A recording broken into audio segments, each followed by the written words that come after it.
ನಮಸ್ಕಾರ ಎಲ್ರಿಗೂ. Welcome to my channel sweet and spicy recipes.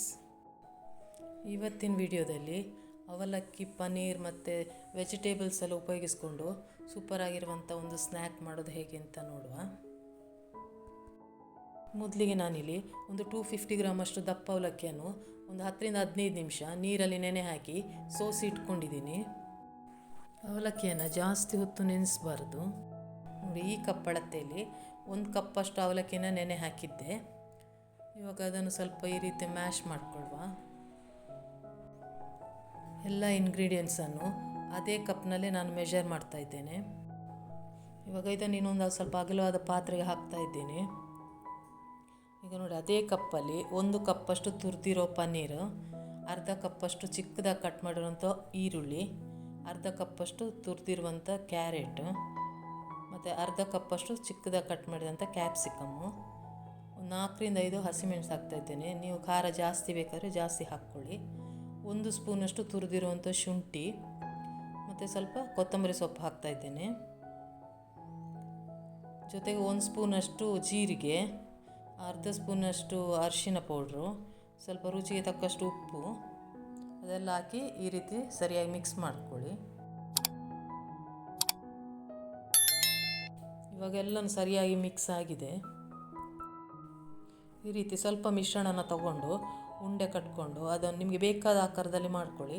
ಮತ್ತು ಈ ರೀತಿ ಸ್ವಲ್ಪ ಫ್ಲ್ಯಾಟ್ ಮಾಡ್ಕೊಳ್ಳಿ, ಯಾಕಂದ್ರೆ ನಾವು ಶಾಲೋ ಫ್ರೈ ಮಾಡ್ತಿರೋದು. ನಾನಿಲ್ಲಿ ಓವಲ್ ಶೇಪಲ್ಲಿ ಮಾಡ್ತಾಯಿದ್ದೇನೆ. ನೀವು ಬೇಕಂದ್ರೆ ನಿಮಗೆ ಬೇಕಾಗಿರೋ ಆಕಾರದಲ್ಲಿ ಮಾಡ್ಕೋಬೋದು.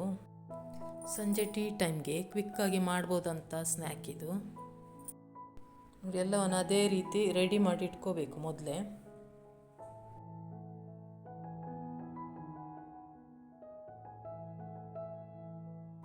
ಶಾಲೋ ಫ್ರೈ ಮಾಡೋದ್ರಿಂದ ಒಂದು ಪ್ಯಾನ್ಗೆ 3-4 ಟೇಬಲ್ ಸ್ಪೂನ್ ಅಷ್ಟೇ ಎಣ್ಣೆ ಹಾಕ್ಕೋಬೇಕು. ನಂತರ ಈ ರೀತಿ ಒಂದೊಂದನ್ನೇ ಅದರಲ್ಲಿಟ್ಟು ಒಂದು 3-4 ನಿಮಿಷ ಲೋ ಫ್ಲೇಮಲ್ಲೇ ಅದು ಬೇಯಬೇಕು. ಅಲ್ಲಿ ತನಕ ಅದನ್ನು ಮಗ್ಚಿ ಹಾಕಬಾರ್ದು. ನೋಡಿ, ಒಂದು 4 ನಿಮಿಷ ಆದಮೇಲೆ ಈ ರೀತಿ ಮಗ್ಚಿ ಹಾಕಬೇಕು. ಇನ್ನೊಂದು ಬದಿಯನ್ನು ಅದೇ ರೀತಿ ಕಡಿಮೆ ಉರಿಯಲ್ಲೇ ಫ್ರೈ ಮಾಡಿ. ನೀವು ನಿಮಗೆ ಇಷ್ಟವಾದ ಬೇರೆ ಯಾವುದೇ ತರಕಾರಿಯನ್ನು ಕೂಡ ಹಾಕ್ಬೋದು. ಬೇಯಿಸಿರೋ ಆಲೂಗಡ್ಡೆ, ಕ್ಯಾಬೇಜು, ಬೇಗ ಬೇಯುವಂಥ ಯಾವ ತರಕಾರಿ ಇದೆ ಅದನ್ನು ಸೇರಿಸ್ಕೋಬೋದು ಇದಕ್ಕೆ. ಇವಾಗ ಇದಾಗಿದೆ, ಇದನ್ನೊಂದು ತಟ್ಟೆಗೆ ಹಾಕ್ತಾ ಇದ್ದೇನೆ. ಎಲ್ಲವನ್ನು ಇದೇ ರೀತಿ ಶಾಲೋ ಫ್ರೈ ಮಾಡ್ಕೋಬೇಕು. ನೋಡಿ, ಸೂಪರ್ ಆಗಿರುವಂಥ ಮತ್ತು ಹೆಲ್ದಿಯಾಗಿರುವಂಥ ಸ್ನ್ಯಾಕ್ ರೆಡಿಯಾಗಿದೆ.